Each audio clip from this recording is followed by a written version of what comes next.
For the first time ever following a highlight, which wrapped up Week 12 yesterday. Now, let's go to a huge matchup. Week 13, 8-3 Browns. Browns, guys, 8 wins this year. Heading to Nashville to take on those 8-3 Titans. Which team has the better duo? Those running backs, Nick Chubb and Kareem Hunt, or Derrick Henry, the King, and A.J. Brown, Mr. Angry Runner? I do not like this. I do not like this question at all. I hate this question. Sorry. This is the worst question. Why do you hate this question? Because I love these are my two favorite duels in the entire NFL. Yeah, I think the Browns backs, they are as good as anybody. And you look at Derrick Henry alone. He has put together statistically what the Browns have done together. Now you're asking me to add in A.J. Brown. Thinking this out thoroughly, I'm going to go with Derrick Henry and A.J. Brown, even though I feel like the Browns backs is the best duo in all of football. It's just the fact that Derrick Henry is by far the best running back in all of football. Okay. And if you're looking at yards after catch, A.J. Brown might be the best receiver when it comes to yards after catch. And they're on the field together. Because of that, I'm going to go with the Titans duo, even though this is the toughest Throwdown Thursday question. You hate the question or you hate having to answer the I had to answer the question's question. a great Question's a great question. Producers. Great question. question. You're right. Peter, Nate just said he thinks it's the hardest Throwdown Thursday question ever. We've had like Sean Astin versus Brendan Fraser, and those are hard. You think this is harder? We had Rick Moranis versus Ed O'Neill yesterday. That was hard. I mean, gosh, and this What one's do harder. What do you got, Peter? I'm going with the Browns. I really am. And I said this earlier in the season. It's not one of these thunder and lightning contests. Right. It's not Mike Allstott and Warwick Dunn where you're going to be, okay, that's the big back. They're very similarly bodied. Like, it's two punishing backs that are going to lower their shoulders and knock you over. It's two angry runners. It's relentless. It's every single time they touch it. And the truth is, they haven't been on the field together very long. And since they have been, it's been unstoppable. Just when you think you're going to get a break from Chubb, here comes Hunt, and he might even run harder than Chubb. These guys are Don't retract your answer. punishing on the ground. They're so good. He makes a good point. It's like fighting Mike Tyson, and then in the second round, fighting another Mike Tyson. Another one. I'm trying to think back at all the great running back duos that we talk about, and really it's like Ingram was the power back, and Kamara was a little bit more the finesse guy, and Brandon Jacobs was the power jack, and Ahmad Bradshaw was... I don't have a long history of two big power back. Barry Ward and Okoye, maybe. I'm going real back there. I think it's these guys. I don't want to face them down after down after down after down. They'll just punish you. I will say, Kyle, they're not always on the field together, those Browns running backs. Well, yeah, that's part of the point. Yeah. But they are together sometimes. They have packages where they run them both on the field at the same time. I think you're onto something. I made the comparison to the classic Hart Foundation, where it was Bret Hart who was the technician, and he was cool and he was slick, and then he would tag in the Anvil, who was just brute force. They don't have that. I think this is a really, really hard question, too. And yet I'm going to go with the Titans. I'm going to go with the Titans because the Browns throw the same punch, and it's an amazing punch. The Titans' punch is wildly different. I just am trying to put myself in the mind of a linebacker or a safety. Who do you would rather face? Like, the Browns are going to be a handful. But do I want to tackle Derrick Henry 7 times, and then on that 8th time when I come up to tackle him, there goes number 11 behind me, and I just got smoked?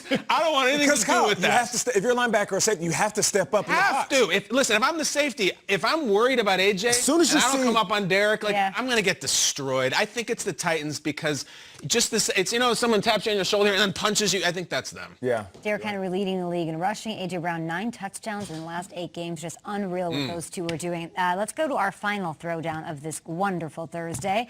Superior holiday spectacle. We all saw the Rock Center tree lighting. That happened yesterday. No big crowd, but it was really nice to see. Scraggly tree, according to Peter Schrager, or the Times Square ball drop on New Year's Eve, which you could not pay me $17 million to go to. Well, maybe. No, I once knew someone who stood outside in Times Square, and it's like at 4 o'clock you get in line, and they're like, you can't go to the bathroom, you can't leave your spot, and you're just out there freezing.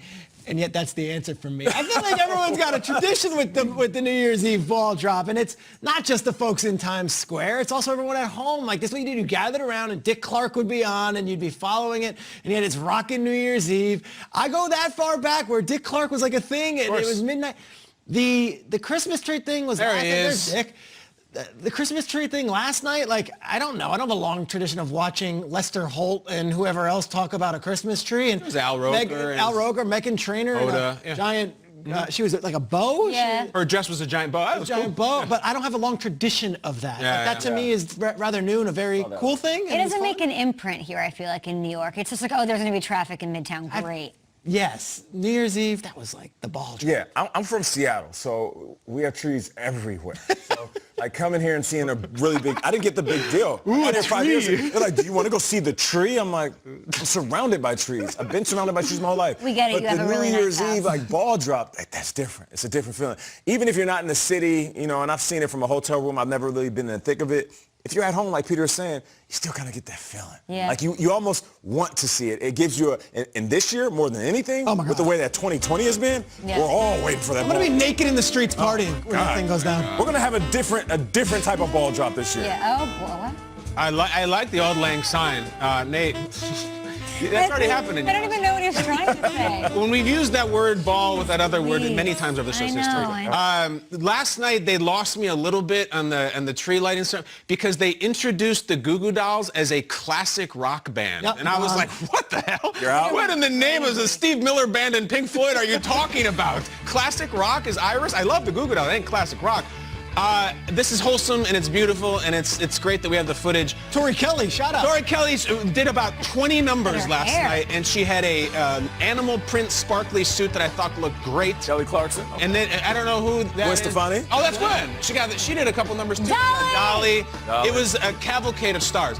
And yet I'm still going New Year's Eve because New Year's Eve, with all due respect, is a bleep show, and I like it. There's a factor of everybody's hammered. Sometimes the talent is hammered. Yeah. It was a few years ago Ends when careers. Jenny McCarthy was working. Yeah. And she did this gag where she was going to pull someone out of the crowd and make out with them at midnight, like a stranger, Yeah. which she delivered. I think it was a sailor, and like, God bless her, it was awesome. Like, that ain't happening on Christmas with the on-camera talent. I love that stuff. I used to watch Anderson Cooper on the ball drop, Yeah. and And Andy Kathy Cohen. Griffin and Andy Cohen. Yeah. I think Kathy Griffin was removed from makes it, but and she was breaks. wild. I like that more. The people in the background too, you get to watch, like you said. You know everybody's a little bit tipsy. Yeah. So it's like people watching for I would most have of to it. use the bathroom if I was drinking out there. They do too. Hey, it's wild. like Dumb and Dumber. Just go, man. They just, They got the wisdom. When you first, remember when we used to work in Times Square? Yeah. And I remember when we got there. This we year is were like, warm. This is "Grace, warm." let's throw a big New Year's Eve party. We never did that. we moved here Never before did. New Year's. I know. That would have been awesome.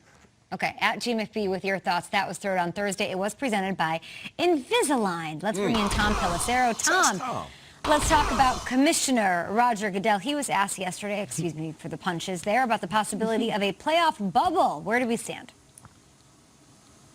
Okay, the NFL has no plans to play the postseason in a central bubble the way that the NBA or the NHL did. But as Ian Rappaport and I reported last weekend, there have been more and more active discussions about the possibility of creating so-called local bubbles, isolating players and other team personnel in a hotel in their city, going to and from the facility only. Other than that, having strictly enforced rules about who you can interact with from outside of that environment. Now, NFL Commissioner Roger Goodell did join NBC at halftime of last night's game and explained the thinking on that topic.